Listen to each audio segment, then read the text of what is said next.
Let's do the demonstration of cubital fossa. This is the anterior view of elbow region where the skin is removed to expose the superficial structures of cubital fossa. So cubital fossa is a triangular depression in front of elbow joint. In this specimen, we can see the contents of superficial fascia which forms part of the roof of cubital fossa. Let's check its orientation. So this is the superior, inferior, medial, lateral. So we can say this as superior end by looking at biceps brachii muscle. So biceps brachii runs superficially in the arm. So which is a superficial muscle of arm, and if we trace the biceps brachii, it continues as tendon and aponeurosis. And we can say this as the medial end because it is more convex on the medial side compared to lateral. So that's how we can designate the orientation of cubital fossa, which is superior, which is inferior, which is medial and lateral. And now look at this biceps brachii, and as we know it continues to form tendon of biceps. Here in this image we cannot see clearly as the tendon of biceps is the content of cubital fossa where we are seeing the roof now.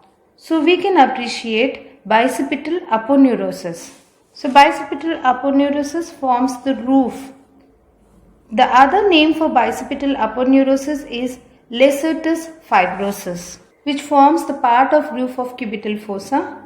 This broad sheet separates the superficial from deep structures, and it reinforces the cubital fossa and helps to protect the brachial artery and median nerve which are running underneath the bicipital aponeurosis. So let's see some superficial structures. Superficial veins. The first one, we shall go with the cephalic vein, which is present on the lateral aspect. And medially, the vein which we can appreciate is the basilic vein, which is seen on the medial side. And these two veins are communicated by an obliquely running vein called as median cubital vein. So medial cubital vein is the vein of choice for venipuncture and the site for intravenous cannula, because this vein won't slip away during needle insertion as it lies superficial to bicipital aponeurosis. And this bicipital aponeurosis stabilizes the median cubital vein, and the other reason is it has got a wide lumen and easily accessible. So these are the reasons for choosing the median cubital vein as the vein of choice for venipuncture. And as the bicipital aponeurosis separates the brachial artery and median nerve from the median cubital vein, so this acts as a protection and for brachial artery and median cubital vein during venipuncture, means during inserting the needle we won't puncture the brachial artery and the median nerve because the median cubital vein is separated from these important structures by bicipital aponeurosis. Let's see some cutaneous nerves. On medial aspect, termination of medial cutaneous nerve of arm, and we can also see medial cutaneous nerve of forearm. So we can see these two nerves together. Medial cutaneous nerve of arm, we can see it is terminating in the arm itself, in the lower part of arm, whereas medial cutaneous nerve of forearm, we can see some branches of it. So this is one branch, here is the one branch, and which divides into branches to supply the medial side of forearm. The nerve which passes behind the cephalic vein is lateral cutaneous nerve of forearm. So here is the cephalic vein and this is the lateral cutaneous nerve of forearm. So these are the superficial structures which we can demonstrate in this particular specimen. So this is image of the same specimen after removing superficial fascia and veins to expose bicipital aponeurosis and lateral cutaneous nerve of forearm. So here is the superior, inferior, medial, lateral cutaneous nerve of forearm. So we can see clearly lateral cutaneous nerve of forearm, which becomes superficial after crossing biceps brachii.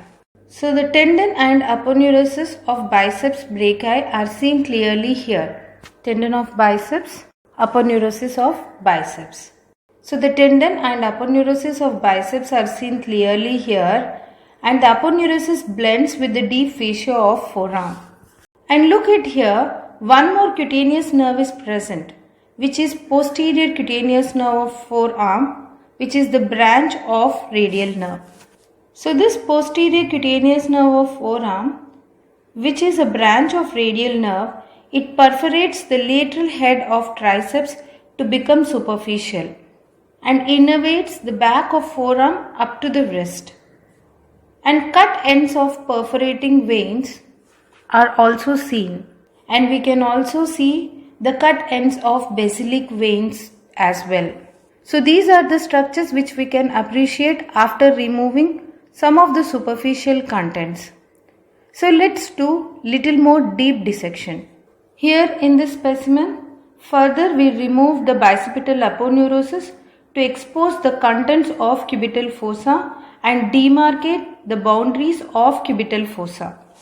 So superior, medial, lateral, inferior. So let's check out the boundaries. So the medial boundary is formed by pronata teres, lateral boundary is formed by brachioradialis, and apex is the meeting point of both medial and lateral boundaries. So apex would be directed down, and base is formed by an imaginary line connecting the epicondyles of humerus. So these are the boundaries of cubital fossa. Let's see the contents. Medial to lateral, the medial most content, what we can appreciate here is the median nerve. So median nerve which passes between the two heads of pronata teres to enter into the forearm. And we can also see the brachial artery lies medial to the median nerve. So brachial artery is along with its veins, which are called as vena committantis. These two are vena committantis. And brachial artery terminally it divides into radial and ulnar arteries. And ulnar artery goes deeper, whereas the brachial artery is superficial. So just observe in the lower part of cubital fossa, where we can see the brachial artery terminally divides to form radial artery and ulnar.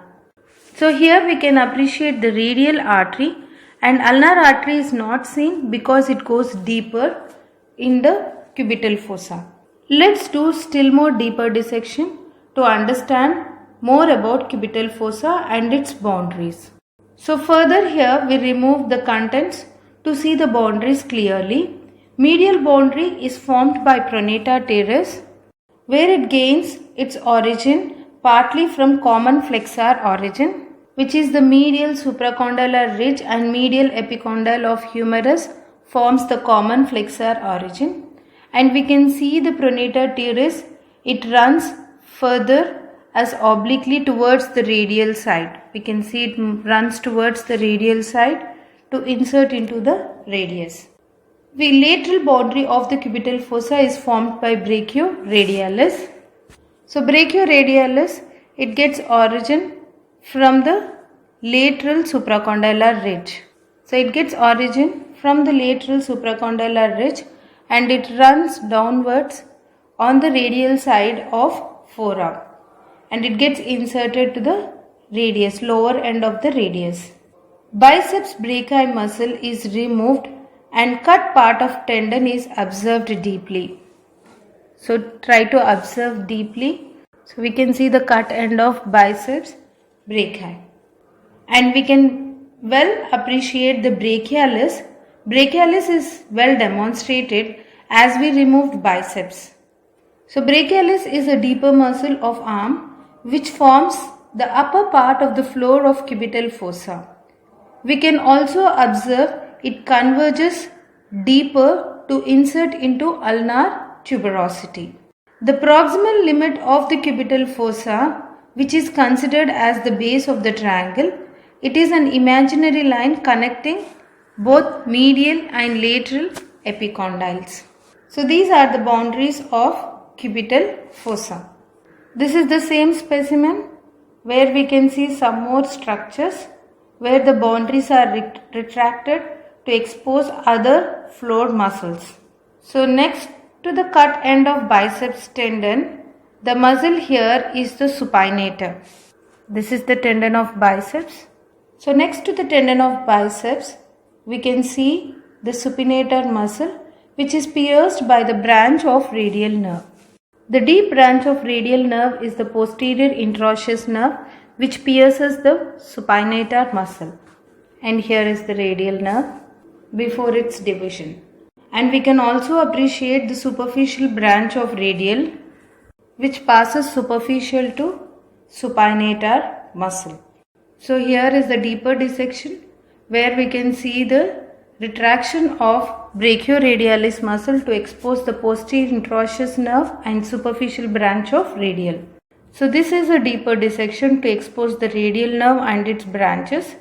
And we can also appreciate supinator, which forms the lower part of the floor of cubital fossa here.